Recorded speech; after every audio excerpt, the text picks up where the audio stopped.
पहले आप सभी मेरे मजदूर भाइयों को, तमाम दिल्ली की जितने भी ट्रेड यूनियन हैं उनको, जितने भी सामाजिक संगठन हैं हमारे, उन सभी मेरे सम्मानित दोस्तों और मेरे मित्रों को all India Valmiki youth front की तरफ से प्यार भरा नमस्कार।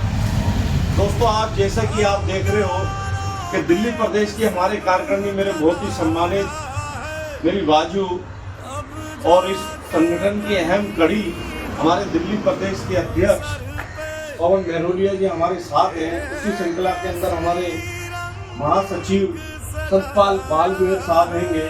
उसी श्रृंखला के अंदर हमारे शिव कुमार टाक जी जो हमारे महामंत्री रहेंगे all India Valmiki youth front के, वो भी हमारे साथ रहेंगे। और उसी कड़ी के अंदर हमारे पप्पू तंवर साहब जो इस all India Valmiki youth front के दिल्ली प्रदेश के कार्यवाहक अध्यक्ष रहेंगे। और उसी के साथ हमारे बहुत ही हमारे नौजवान साथी और हमारे मीडिया इंचार्ज भी और दिल्ली प्रदेश के उपाध्यक्ष विकास कांगड़ा जी भी रहेंगे। उसी के साथ हमारे अनिल घोड़ाला साहब और जिंदा कुकवाड़ी से जो एक बड़े अच्छे अपने विचार इस समाज के बीच में भी रखते हैं और all India Valmiki youth front के ऊपर बड़े अच्छे सुझाव ये देते भी रहेंगे। मैं इनका भी धन्यवाद करूँगा। उसी कड़ी के अंदर all India Valmiki youth front के संगठन हमारे मंत्री पवन दीपक बग्गा जी और हमारे नेशनल हमारे सेक्रेटरी हमारे अनिल ढिलोर साहब वो भी हैं। उसी श्रृंखला के अंदर हमारे मेरे बहुत ही सम्मानित मेरे बड़े भाई और all India Valmiki youth front के लिए मैं जितना भी इनके लिए बोलूँ उतना कम हैगा। हमारे नरेश कीर साहब वो भी आपके समक्ष आपके सामने रहेंगे। और उसी के साथ all India Valmiki youth front के हमारे राष्ट्रीय महासचिव राष्ट्रीय कोषाध्यक्ष मेरे आदरणीय मेरे बड़े भाई ओमदत्त चिंडालिया जी भी आएंगे। और उसी के साथ हमारे रोशन भाई जो भी बहुत जल्दी हमारी राष्ट्रीय कार्यकारिणी के अंदर all India Valmiki youth front के अंदर जुड़ने के लिए जा रहे हैं। मैं इनका भी बहुत बहुत धन्यवाद करूंगा। और जैसा कि आप देख रहे हो आज हमारी इस ऑफिस के अंदर इस कार्यालय के अंदर एक मीटिंग 8 तारीख के प्रोग्राम को लेकर के हमारी चर्चा हुई कि हमने किस तरीके से तैयारी करनी है, किस तरीके से हमें चलना हैगा।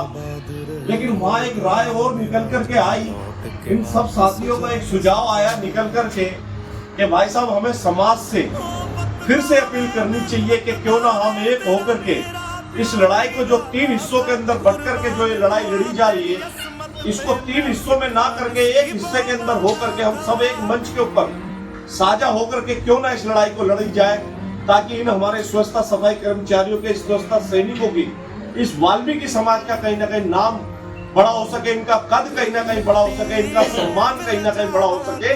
तो मेरी इनकी सोच सहमति के साथ मैं भी इनको इस बात को मानते हुए और मैं इस वीडियो के माध्यम से मैं आप सभी साथियों से, सभी भाइयों से, सभी ट्रेड यूनियनों से, सभी सामाजिक संगठनों से मैं फिर से अपील करता हूं, क्योंकि आप लोगों ने हमेशा all India Valmiki youth front को अपार सम्मान प्यार हमेशा दिया है आप लोगों ने। और मुझे पूरा विश्वास भी है कि ये जो अपील मैं आप लोगों से कर रहा हूं कि कहीं ना कहीं आप इस अपील को ठुकराओगे नहीं, इस अपील को मानोगे। क्यों ना हम एक साझा मंच पे आकर के हम आने वाली 25 तारीख की जो हड़ताल है उसको भी हम एकजुट होकर के और एक दरी के ऊपर बैठ करके समाज के भले के लिए हम उसके ऊपर भी फैसला ले सके, हम उसके ऊपर भी फैसला कर सके। लेकिन हमें एक होना पड़ेगा, एक होकर के आना पड़ेगा। एक माँ के एक बच्चे बन करके बैठना पड़ेगा, तो हम इस समाज का भला हो सकता है दोस्तों। अन्यथा जिस तरीके से बढ़ करके हम कार्य कर रहे हैं, मेरा मानना है कि ये बढ़ना है हमारे लिए सबसे बड़ा नुकसानदायक है। कि जिस तरीके से दिल्ली सरकार अपना फैसला जो हिटलर साइड जो कर रही है, जो चला रही है, निगम के अंदर बैठी हुई जो तानाशाही जो हो रही है, इतने बड़े बड़े नेता होने के बावजूद भी आज भी हम अपने कर्मचारियों का कोई भला नहीं कर पा रहे। अगर ये भला हो सकता है तो केवल और केवल हमारे को इकट्ठा होना पड़ेगा, एकजुट होना पड़ेगा, एक आवाज बनना पड़ेगा, तो हम इस वाल्मीकि समाज का परचम लहरा सकते हैं, इस वाल्मीकि समाज का भला कर सकते हैं। मैं फिर से आप लोगों से हाथ जोड़ करके अपील करता हूं कि आओ हम सब एक होकर के अपने समाज के भले के लिए एक पवित्र, एक पावन, एक ऐसी चादर बिछाए जिसके ऊपर अपने गिले शिकवे भूल करके हम एक साझा मंच फिर दोबारा से कायम करें, एक मंच के ऊपर सब इकट्ठे हो। धन्यवाद। जय हिंद, जय वाल्मीकि, जय भीम।